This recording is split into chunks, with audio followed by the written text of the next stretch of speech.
So he knew what was going on. And he bore that agony, that pain, that distress. You go, wait a minute. It's a good thing that he went to the cross. I absolutely agree. But it was a painful thing to go to the cross. It was a torturous thing to go to the cross. It weighed on him heavily, so heavily, that he sweated as though it were drops of blood. Not just a little on the brow, but even though that fell to the ground. This event was pressing in on him. And how did Jesus respond? Verse 39, I told you it was important to understand that. Let's take a look at it. It said he came out. That's a good clue. Jesus came out.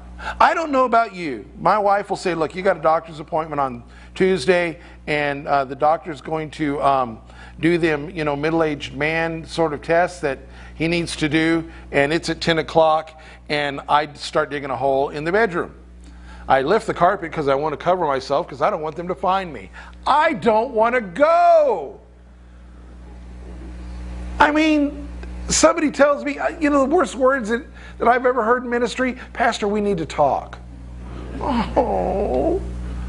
So I've gotten into the habit, if you ever bring those words up to me, I say, could I have a clue as to what we need to discuss? If it's something bad, because remember, I don't like chaos. I go, I don't want to do it. I don't want to do it. I know this is going to be bad. I know there's the potential for problems. But Jesus went out. He didn't delay. He didn't drag his feet.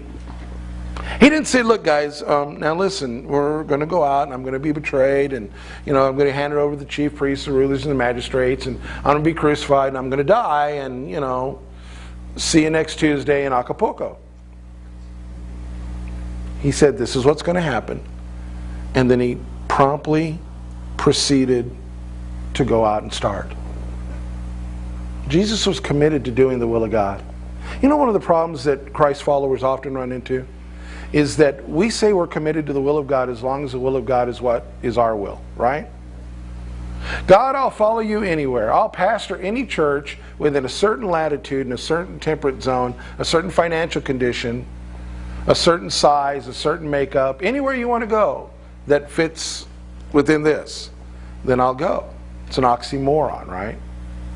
God, I'll do whatever you want me to do. I'll be however you want to be. I want you to love that neighbor that, throws his dog poo over the fence into your yard. I want you to go over and talk to that person that when you go and talk to them, all they want to talk about, oh, I could get in trouble on this one. Why not? It's fun. It's NASCAR, and you don't like NASCAR. I didn't say I don't like NASCAR. I'm just using an example. They want to talk about crocheting. They want to talk about this. They want to talk about that. It's nonsensical stuff. They tell me the same stories over and over and over again. God, I don't know why you'd have me do that. Are we committed to the will of God? Are you committed to doing what God wants you to do? Jesus said this in the book of John, my food is to do the will of him who sent me and to finish his work. That's my goal. Is that your goal in life? Jesus was committed to the Father. He knew it was going to happen, and he headed out. Now, some might be tempted to say he headed out and he went looking for a fight because he went right to the garden where they caught him. You know why they came to the garden and found him?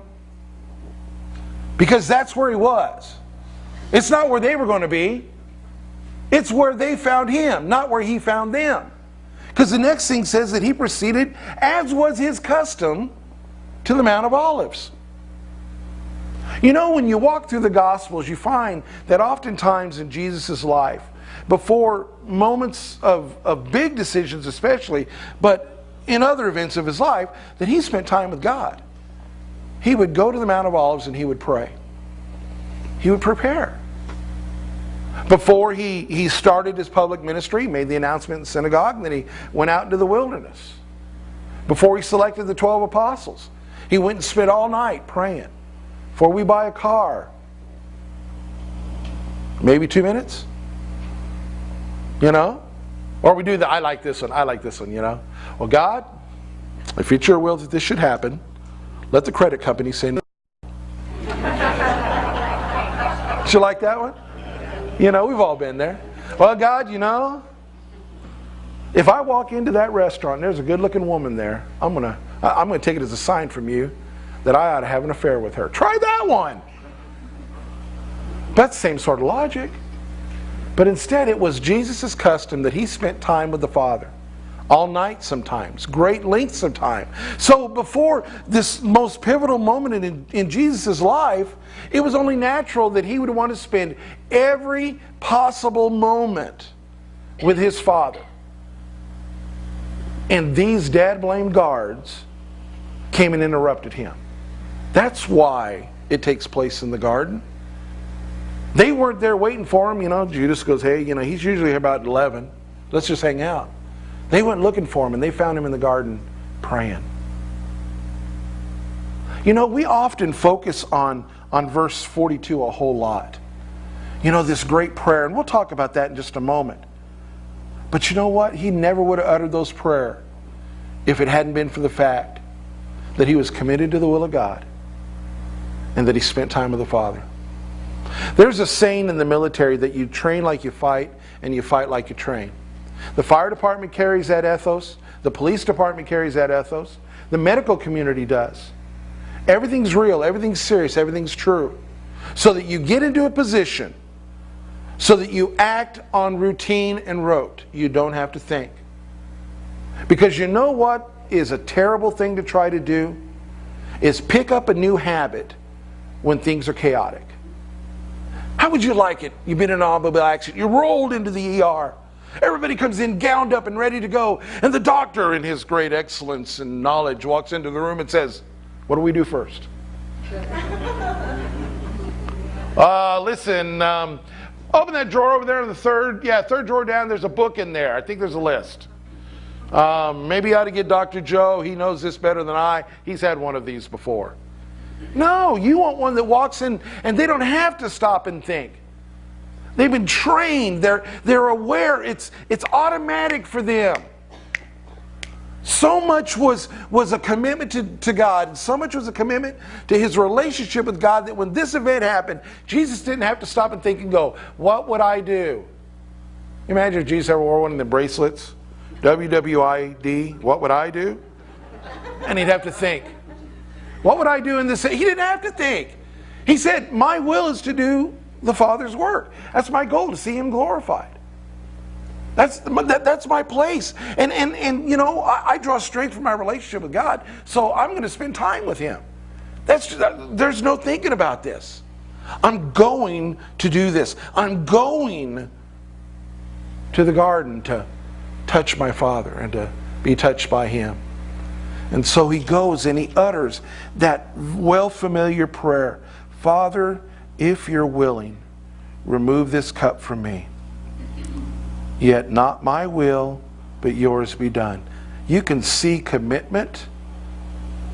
You can see dedication. You can see devotion in that prayer.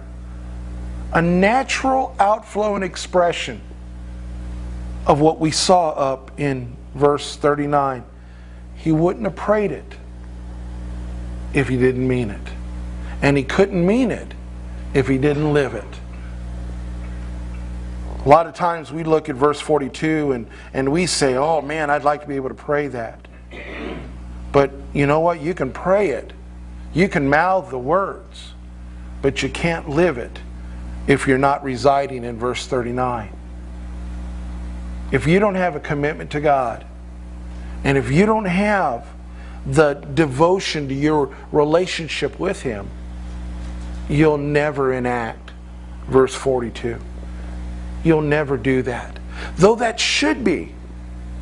That is supposed to be the example of Christ followers. Listen to what it says in the book of Ephesians. Husbands, love your wives. That'd be an easy place if it stopped there. Of course, we'd all be tempted to say, well, you'd have trouble loving her if you were married to that. It's okay, I talked to your wife, she says the same thing. It doesn't stop there, though. Husbands, love your wives, just as Christ loved the church and gave himself up for her to make her holy, cleansing her by the washing with water through the Word.